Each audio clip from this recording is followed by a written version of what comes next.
Morning student, अलंकार के दूसरे भाग अर्थालंकार में आपका स्वागत है।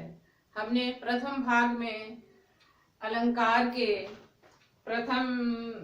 के डिफिनीशन और अलंकार के दो प्रकारों की चर्चा की थी। प्रथम अलंकार था शब्दालंकार और दूसरा अलंकार है अर्थालंकार। हमने बताया था शब्द के अनुसार कविता में जो चमत्कार या आकर्षण उत्पन्न होता है उसे शब्दालंकार कहते हैं, और अर्थ के आधार पे कविता में जो चमत्कार उत्पन्न होता है उसे अर्थालंकार कहते हैं। एक बार हम फिर से अलंकार और अलंकार का डिफिनीशन और उनके भेदों की चर्चा करेंगे और फिर उसके बाद अर्थालंकार को हम विस्तार पूर्वक समझेंगे। कविता का सौंदर्य बढ़ाने के लिए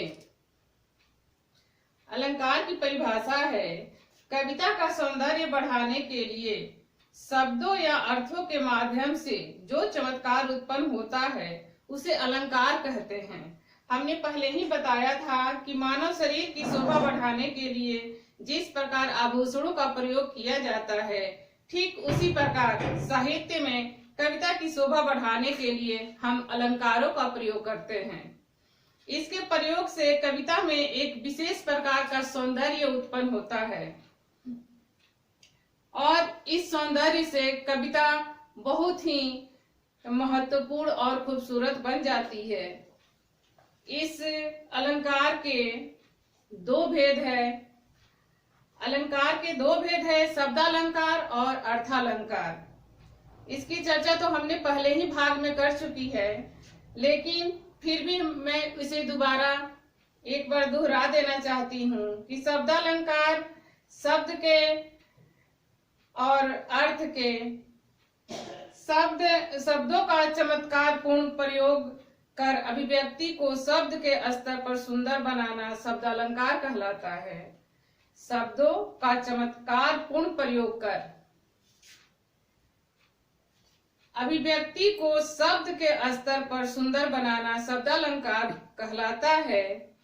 और इसी तरह से हम अर्थालंकार को समझेंगे कि शब्द वहां तो शब्द की प्रयोग होता है शब्दालंकार में, लेकिन अर्थालंकार में अर्थ को विशेष बनाया जाता है। जब हम किसी वाक्य को उसके अर्थ के अनुसार विशेष बनाते हैं और उसमें चमत्कार उत्पन्न करते हैं तो वहां पर हम अर्थालंकार को समझते हैं।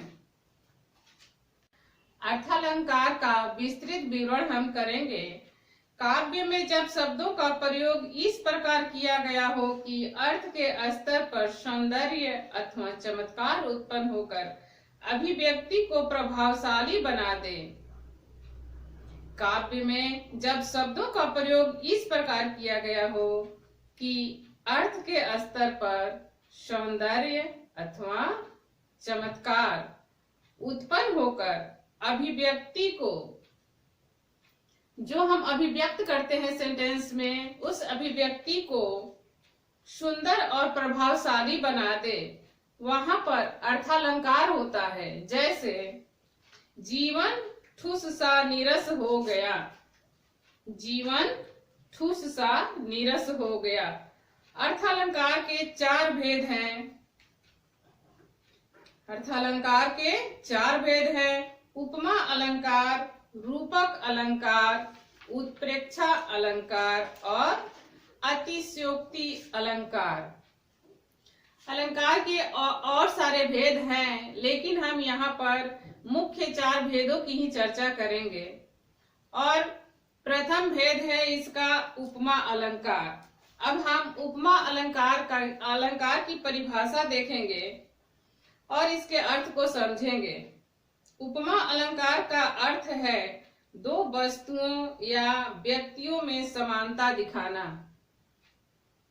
उपमा अलंकार का अर्थ है दो व्यक्तियों या वस्तुओं में समानता दिखाना। जिस प्रकार हम किसी की उपमा देते हैं, किसी से किसी की तुलना कर देते हैं, ठीक उसी प्रकार शब्दों में भी तुलना की जाती है। जिस रचना में एक व्यक्ति या वस्तु की तुलना प्रसिद्ध व्यक्ति या वस्तु से की जाती है, वहाँ उपमा अलंकार होता है।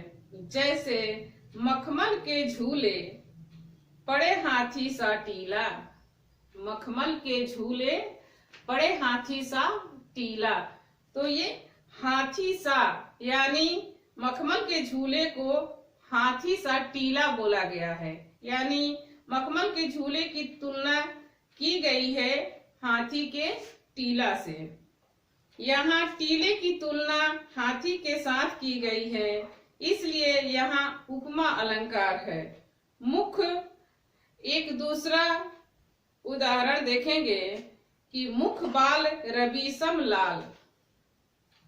मुख बाल रवि सम लाल।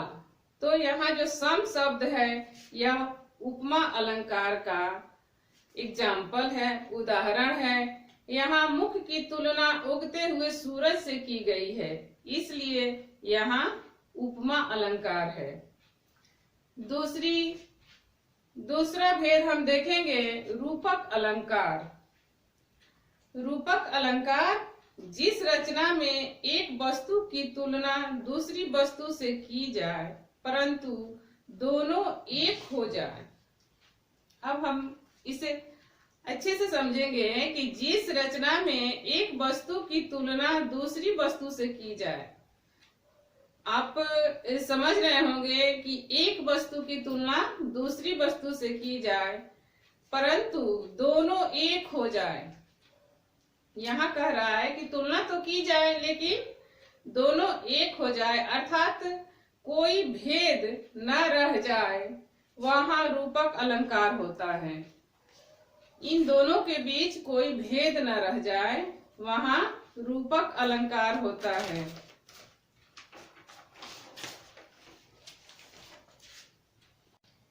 एग्जाम्पल के तौर पे उदाहरण में हम देखेंगे कि मैया मैं तो चंद्र खिलौना ले हो। मैया मैं तो चंद्र खिलौना ले हो, यानी माँ मैं तो चंद्रमा खिलौना लेंगे। यहाँ चंद्र को खिलौना मान लिया गया है, अतः रूपक अलंकार का प्रयोग है। दूसरा उदाहरण है चरण कमल बंदो हरिराई। चरण कमल बंदो हरिराई। चरण कमल दो न होकर एक ही भगवान के चरण है। यहाँ पर चरण और कमल दोनों को एक मान लिया गया है, दोनों को भगवान का चरण मान लिया गया है, अतः यहाँ रूपक अलंकार है। तीसरा भेद देखेंगे हम उत्प्रेक्षा अलंकार। जहाँ एक वस्तु में दूसरी की कल्पना की जाए। जहाँ एक वस्तु में दूसरी की कल्पना की जाए वहाँ उत्प्रेक्षा अलंकार होता है। एग्जाम्पल के तौर पे हम देखेंगे कि उस काल के मारे क्रोध के तनु कांपने उसका लगा। मानो हवा के जोर से सोता हुआ सागर जगा। उस काल के मारे क्रोध के तनु कांपने सा लगा, मानो हवा के जोर से सोता हुआ सागर जगा। यहाँ अर्जुन के क्रोध से कांपते शरीर में सागर के तूफान की संभावना प्रकट की गई है। तो उत्प्रेक्षा अलंकार में संभावना व्यक्त करने को ही, अगर आपको किसी भी सेंटेंस में दिखे कि इस सेंटेंस में संभावना व्यक्त की गई है, वहां पर आप समझ लीजिए कि यहाँ उत्प्रेक्षा अलंकार होगा। एक और एग्जाम्पल देखते हैं। सोहत ओढ़े पीत पट श्याम सलोने गात। सोहत ओढ़े पीत पट श्याम सलोने गात। मानो नीलमणि शैल पर आतप पर्यो प्रभात।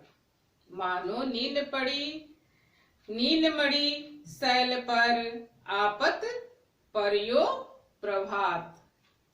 यहाँ पर भी माना गया है, मानो शब्द का प्रयोग किया गया है, अतः यहाँ भी उत्प्रेक्षा अलंकार होगा। अब हम इसके चौथे भेद की चर्चा करेंगे। अतिशयोक्ति अलंकार। अतिशयोक्ति अलंकार से अभिप्राय है जहां किसी वस्तु व्यक्ति का वर्णन बढ़ा चढ़ाकर किया जाए। अब अगर किसी व्यक्ति या वस्तु का वर्णन बढ़ा चढ़ाकर किया जाए तो वहां पर अतिशयोक्ति अलंकार होता है। जैसे आगे नदियां पड़ी अपार, घोड़ा कैसे उतरे पार।